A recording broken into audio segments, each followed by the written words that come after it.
Lo primero que debo aclararles es que no pienso hablar de ninguna obra que no haya sido publicada antes de 1900. Así que si su novela contemporánea, por obvias razones, no aparece en esta lista, tranquilo, es posible que salga en un próximo video.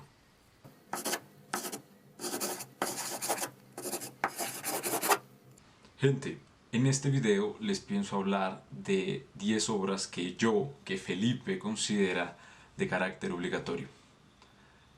Estas obras se mueven entre los géneros de relato de terror y relato de terror gótico. A mí me parece que son necesarias para poder terminar de crearnos este imaginario de lo que fue la novela gótica y sobre todo las que están específicamente en esta época. No pienso decirles si considero que una es mejor que la otra. Para mí las 10 son excelentes, así que solo me voy a limitar a ponerlas en orden cronológico. Quiero también que, porfa, si deciden leerlas, entren en disposición de leer una novela gótica de antes de 1900, la cual usa recursos que digamos que las novelas contemporáneas de terror ya no, pues ya no emplean por obvias razones.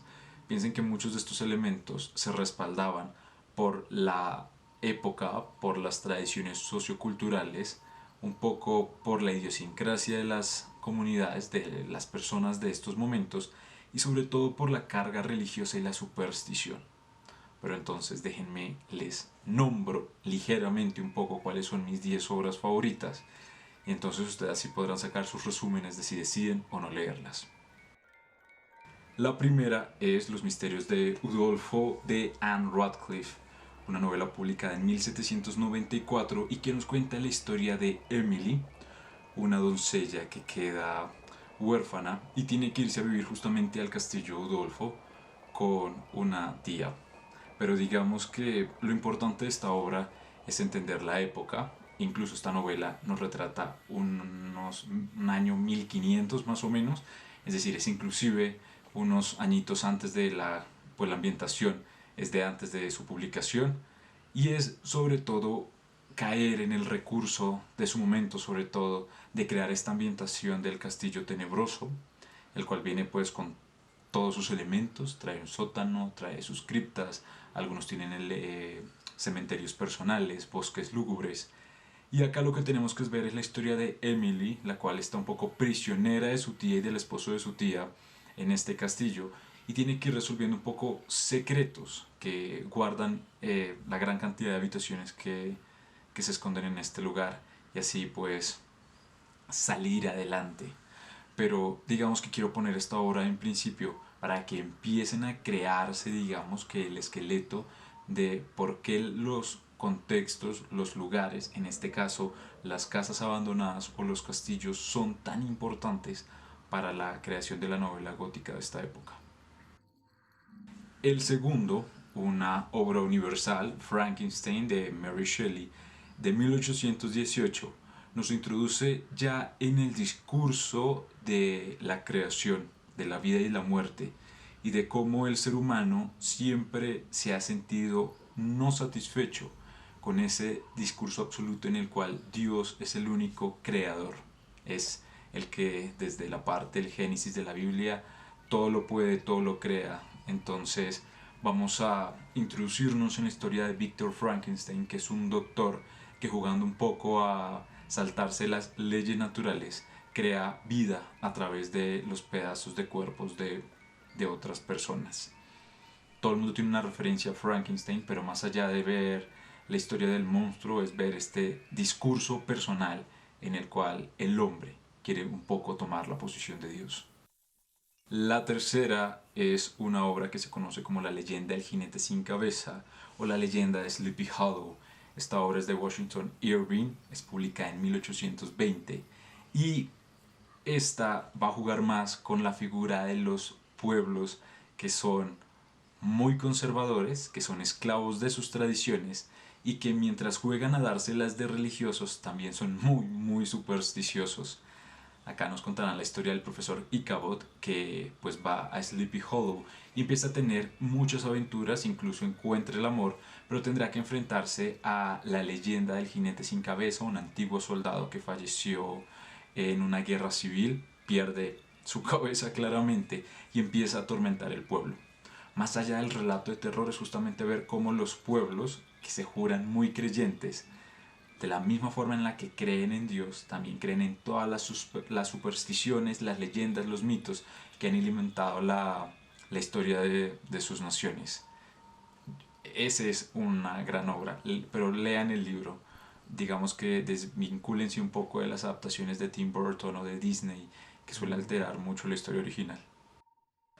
Otra es La caída de la casa Usher de 1839, una obra del padre de la novela gótica estadounidense Edgar Allan Poe, el cual, digamos, es internacionalmente reconocido por la capacidad que tiene de crear universos completos dentro de la mente de los personajes. Es decir, toda esta ansiedad, todo este temor, eh, toda esta figura de terror que se crea dentro de las tramas casi siempre están en la mente de los personajes y en cómo ellos se enfrentan a las situaciones. Es decir, literalmente son explosiones de ansiedad y nerviosismos que se viven en la mente, en las palabras y en los discursos de los protagonistas. Hay muchísimas otras obras de él, pero esta se me hace importante porque los hermanos Usher representan justamente eso, el temor a la muerte, el temor a trascender, a seguir adelante, a no perderse en la memoria. Apúntenlo ahí. La siguiente obra de 1872 del escritor Sheridan Le Fanu es Carmilla y es, digamos que, mi primer acercamiento un poco a la novela gótica con tintes eróticos y con pequeñas pinceladas de figuras lésbicas. Esta es la historia de una vampiresa que desde su lado más seductor y más romántico se aprovecha de todos los recursos de la novela de terror, de la ambientación, de los bosques encantados, de los fantasmas, de los ruidos en la noche, de las cadenas, para al mismo tiempo seducir a los otros personajes y digamos que romper esta barrera en la cual me siento muy atraído, pero me siento atraído de algo que me da miedo. Esas relaciones tóxicas de las cuales uno no puede desvincularse y termina pues muriendo como una víctima de sus pasiones. De las mejores novelas para acercarse al vampirismo. Así que esa también a la agenda. Ahora vamos a brincar hasta 1882 con La puerta abierta de Margaret Oliphant, una escritora que a mí me gusta verla como una de las grandes influencias para lo que se vino con toda esta obra de novelas góticas y novelas románticas, sobre todo porque ella es una autora que escribe desde la suposición de lo que puede ser, de lo que los personajes especulan que puede pasar, sea real o no, pero que permita que las tramas evolucionen tanto en su contexto como en la mente de nuestros personajes. La puerta abierta es una obra de fantasmas y que usa muchísimo el recurso de el clima, del contexto, de toda la ambientación de los personajes, lugares muy grises donde casi no sale el sol, donde llueve mucho, donde los bosques son muy espesos, donde siempre hay neblina.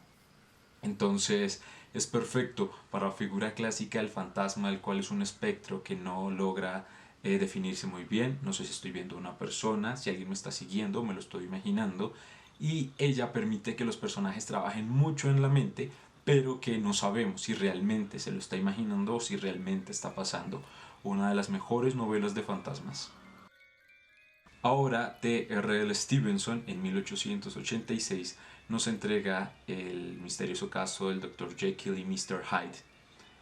Yo creo que la novela de terror que mejor nos presenta ese discurso eterno entre el lado animal o la bestia que todas las personas llevamos dentro, la eterna disputa y discusión que tenemos los seres humanos para ceder a nuestros instintos o aferrarnos a nuestra razón. Siento que el mayor temor que me generó esta novela al leerla fue justamente el ver cómo nosotros como seres humanos vivimos incesantemente negándonos nuestro lado animal, como si la ferocidad, la agresividad y nuestras pasiones fueran algo del pasado, fueran del hombre primitivo, y ahora estuviéramos nadando en una absoluta piscina de argumentos, razonamientos y verdades. Y es aquí justamente donde nuestro personaje rompe con esa idea y vemos cómo inclusive la persona mejor portada, el caballero más ilustre, tiene dentro de sí la bestia más oscura esperando salir en cualquier momento. Y eso va para todos. Siempre he considerado que la obra se resume como el nunca terminamos de conocer a las personas, caras vemos, esencias no sabemos, así que esa también va a la lista. La siguiente, que es una obra de Oscar Wilde publicada en 1890, es el famosísimo retrato de Dorian Gray. Una obra que hace recursos, o por lo menos emplea el discurso más cercano de lo que tenemos como el pacto con el diablo, de estos acuerdos que hacemos con fuerzas sobrenaturales para aferrarnos a ciertas ideas y conceptos que la sociedad nos ha inculcado, como el mantenernos bellos, el ser inteligentes, el siempre estar joven. Esta obra nos presenta al señor Grey, o al joven señor Grey, un hombre acaudalado, atractivo, seductor, que quiere vivir todas las pasiones, que no quiere negarse a los placeres del mundo, como cualquier persona, pero que sabe que toda acción implica una reacción, que deberá en algún momento pagar las consecuencias de su libertinaje o de su vida tan acelerada, por lo cual, y mediante fuerzas sobrenaturales y pasiones muy fuertes, un deseo que raya con la locura, logra mantenerse siempre joven, permitiendo que sea su cuadro, un cuadro que lo representa muy bien, sea el que envejezca. Esta es una obra muy clásica que también ha tenido muchas adaptaciones, pero que el discurso del yo y de la pasión que se vive dentro de esta obra, y sobre todo el ceder a la libertad de vivir, está tan bien desarrollado que nos replanteamos muchas cosas como seres humanos, como lectores, y sobre todo también nos genera esta ansiedad y este miedo de saber hasta dónde podemos llegar o qué tanto podemos ceder nuestra humanidad para ser felices o simplemente para sentir un poco de placer. Ya casi llegando a 1900, ya vamos en 1897, Bram Stoker, Drácula. Drácula es el papá de los vampiros, mas esta obra no es el origen del vampirismo. Este mito clásico europeo que viene de tradición oral y que fue presentado en otras obras antes que Stoker, le permitieron crear a él el contexto para presentarnos a lo que conocemos muy bien como el conde Black Dracula y todo el concepto del castillo, de los lobos, de la noche, de la sangre, que son estos alimentos que siempre han estado acompañando la novela de terror y que de alguna forma en la psiquis de los humanos nos han generado un tipo de miedo, ¿no? Estos elementos los hemos considerado en algún punto repulsivos y pues Drácula los posee todos. Controla las plagas, las moscas, es casi uno de los padres también de la licantropía, controla la luna, la noche, pero es terriblemente seductor. Esta obra es una novela epistolar, está escrita en cartas entre los personajes, eso hace que sea interesante porque son muchas voces las que nos están contando la historia del conde, pero es la que nos introduce el principio básico, o no básico, sino el principio más conocido de lo que se entiende sobre qué es un vampiro, cómo se encuentra lejos de la ley de Dios, cómo él representa la noche y por eso el sol o el día no es para él y le hace daño. Muy pero muy distante a las figuras contemporáneas del vampiro que se usan ahora. Así que, ¿quieren vampiros de verdad? Vayan a ver, o mejor dicho, vayan a leer Drácula de Bram Stoker. Y por último, ya 1898, Henry James y su novela Otra vuelta de tuerca. Famosa porque es el libro en el que está basada la segunda temporada de The Haunting of Bly Manor, esta serie de Netflix de la cual ya les hice un video. Y esta nos cuenta la historia de una institutriz que se va a una mansión a cuidar a dos niños huérfanos, pero que tiene que enfrentarse a los secretos que guarda la mansión y a los espantos que se esconden entre sus habitaciones. Eso y el mejor recurso de una novela de terror, tratar de descifrar la cantidad de secretos que aborda los lugares y a los personajes para poder entender qué es lo que está pasando realmente. Ya que les nombré estas 10 obras, quiero que lo que les dije un poco al principio del video, si realmente van a entrar en disposición de leerlas, entiendan que van a jugar primero con el principio del secreto. Necesitan averiguar qué está pasando, qué fue lo que pasó o qué es lo que se oculta entre líneas. Porque toda novela de terror tiene un misterio adentro. Y es, ¿qué es? ¿Qué es lo que se aparece? Si se aparece o no se aparece.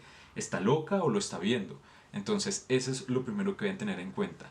Segundo, es que deben dejarse llevar por los elementos que son un tanto lúgubres, tétricos.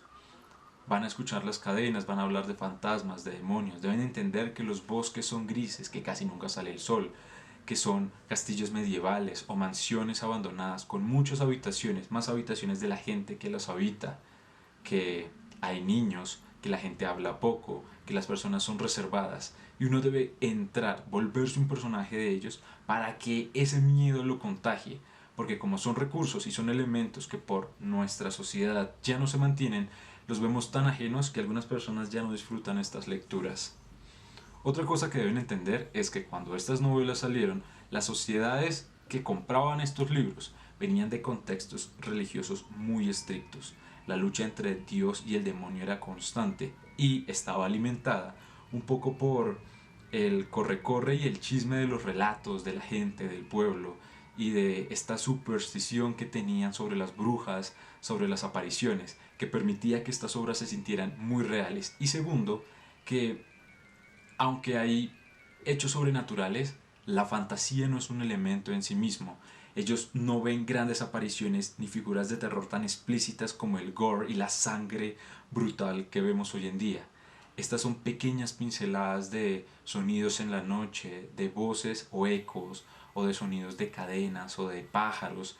Entonces es entender que era romper la normalidad de esta gente con, digamos que, ciertos pequeños hechos que para ellos no eran comunes. Ahora estamos tan saturados y de forma tan directa a el terror, a la sangre, a la masacre, que ya no sentimos nada con estos libros. Así que les pido por favor que viajen hasta antes de 1900, entren y vean la cantidad de recursos y las exquisitas descripciones de los lugares que hacían estos autores para poder vivir de verdad el terror de estas novelas clásicas. Y ya, eso es todo. Yo sé que es un video un poco general, un tanto difuso, no les dije mucho de las obras, medianamente y se las enumeré, pero quiero es que ustedes tengan por lo menos las opciones. Ya con las opciones está en su mano ir a buscarlas y leerlas. Y yo sé que muchas de las que mencioné la deben conocer por adaptaciones en caricaturas, en series, en películas, Disney, Hollywood, lo que quieran. Todos tienen al menos pequeñas referencias de las obras, pero no, sean un tanto puristas. Dense la oportunidad de conocer la obra original y sin que yo les venga a dar una reseña, sino apenas una mención, ustedes en su casa tengan el mejor Halloween de su vida. Y ya, era todo lo que quería compartirles. Entonces, si les gustó el video, pueden poner un like, pueden suscribirse y nos vemos hasta el siguiente, que pues ya verán qué va a ser.